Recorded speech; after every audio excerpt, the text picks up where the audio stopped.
I don't know if you know, but Blake and I have a called the Blake and Rudy Show. I've seen it on your social media. So we're going to put this on the show if you don't mind. Sure, and our audience is massive.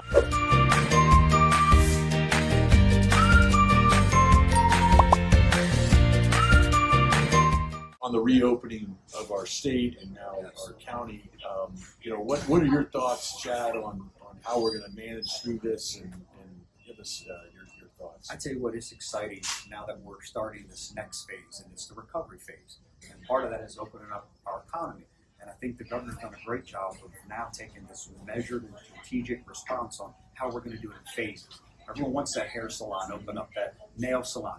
It's going to come. Gyms opening up. That's all going to come. And I think he did a great job yesterday announcing that businesses, starting with restaurants and start opening up some of these businesses that were deemed non-essential will now be able to allow to open up and again get people back to work. I think that's going to make a tremendous difference. I think you'll see in today's emergency policy group, the local state of emergency we have here. I think you'll see it dropped.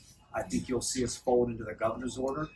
All of us feeling comfortable with the path of recovery that he's taken us as we try to heal as the Tampa Bay community. I think we'll just follow his order now, moving forward as we start this long-term recovery process.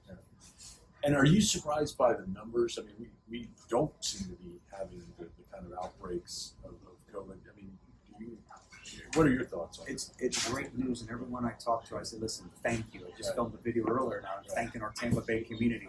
We're 5 weeks ahead of flattening the curve here in Hillsborough County. And all the numbers that were projected were well below all those projected numbers. And those numbers, it's because people did the right thing. They stayed at home. They stayed away from friends and loved ones and things that they wanted to do, and they stayed at home. And because of it, this whole plan's now 5 weeks ahead of schedule. So as long as we're smart and we listen, the virus is still around.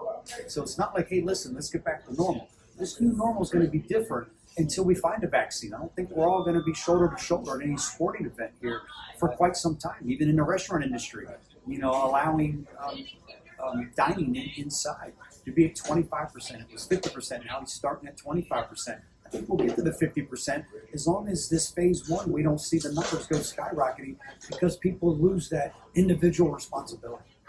Making sure that we tell people, explain to them what the order is. Rudy, we were talking earlier, it's confusing. It changes all the time. Do we know? Sometimes I have to read it 2 or 3 times. Right. What are we supposed to be doing or not doing as a community? I have to double check. How do we expect the community to know? And I think by following the governor's order, the communication will be clear. I think it'll be more understandable, and we won't be confusing our community. And by confusing them, it's only angering them more. Enough. There was enough. We've implemented enough personal sacrifices.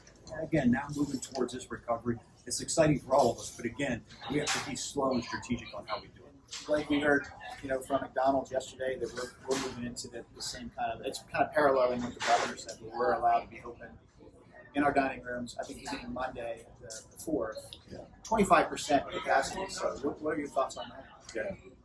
No, I think as long as we're able to and we can do it from a staffing standpoint, then we should. I think people do want to come back and start getting back their routines, and so I think the sooner we do that, the better. Yeah, and you mentioned from a staffing standpoint, and we talked earlier about does it make sense for the business? This is going to help people get back to work, which is critical for our community, right? We talked about mental health earlier. The dignity of work. Having a job and earning a paycheck rather than maybe getting it from a government entity, or still waiting to get it, or trying to get it. There are The so many system people that has have been applied. overwhelmed. Yes, so let's get them back to work. So and they want to.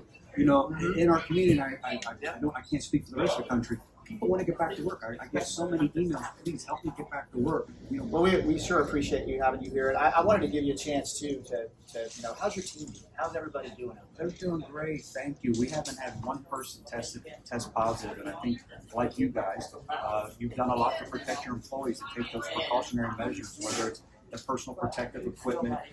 We screen now every employee when they come to work, regardless of where they work, to make sure they don't have a fever, to protect themselves, protect their family they're going home to, protect their coworkers, and protect the community that we serve. We have a very stringent screening process in detention if someone unfortunately finds themselves under arrest. And I think law enforcement has done a great job of using extreme discretion on who really needs to be placed under arrest. We normally book about 120 to 150 people a day. we're doing between 40 to 45 people a day. So we've been great, but I tell you what, law enforcement's done a great job using discretion, but the community's done a great job. Crime's down. They're doing what they're supposed to be doing. They're staying at home. So that's the great news, and I just have to say thank you. If I have one simple message, is thank you, Tampa Bay community. We're here sitting having this conversation today because we all did what we needed to do. Well, we operate in a number of other counties, and I can just say, Hillsborough County, that relationship between law enforcement and the general community is so much better, and I think that is a testament to your leadership and as well as your deputies. It's really impressive the way that they do it.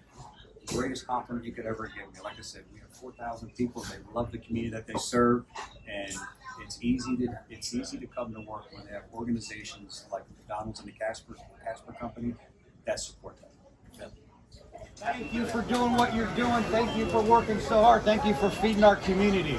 It's great that they have McDonald's to go to find that comfort and fulfill their needs. So thank you all of you for working.